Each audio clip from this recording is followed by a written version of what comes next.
पृथ्वी के पति कौन?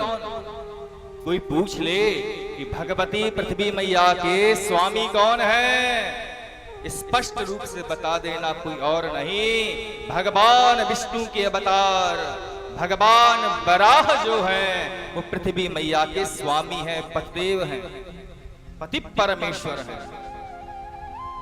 मैं गर्भवती हूं, भगवान ने ध्यान लगाया कि मेरी जो अर्धांगिनी, मेरी पत्नी जो पृथ्वी है वह गर्भवती है, लेकिन मैं ध्यान में देख रहा हूं इसके जो पुत्र होगा उसका वध मेरे ही हाथों होगा।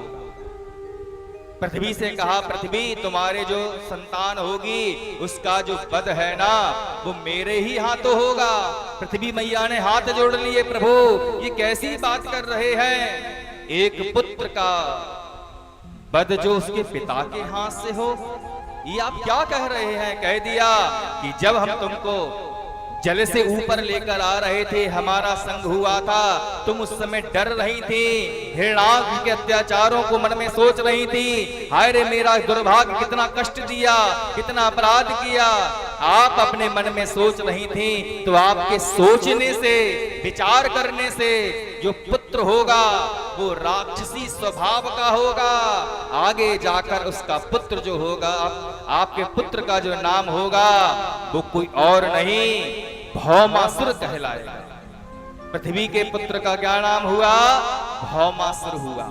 पृथ्वी मैया ने कहा, ठीक है प्रभु आप जो कह रहे हैं, लेकिन मैं आपसे वरदान मांगना चाहती हूं। क्या वरदान चाहिए?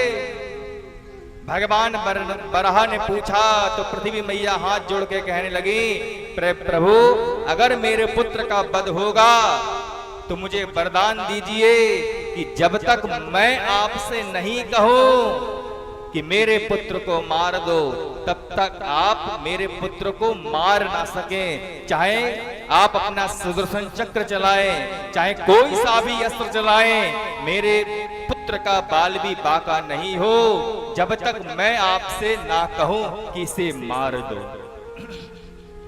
बड़ा भगवान ने कहा, पृथ्वी तुम जो कहती हो वैसा ही होगा, जब तक तुम उससे मारने के लिए प्रेरित नहीं करोगी, मारने की आज्ञा नहीं दोगी, तब तक मैं इस भौमासुर का वध नहीं करूंगा।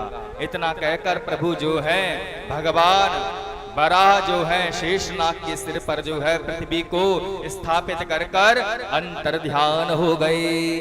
बोल वराह भगवान की जय, बोल पृथ्वी मैया की जय।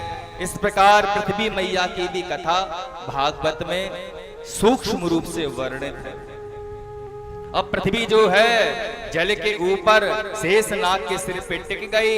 ब्रह्मा जी ने कहा, पुत्र मनु और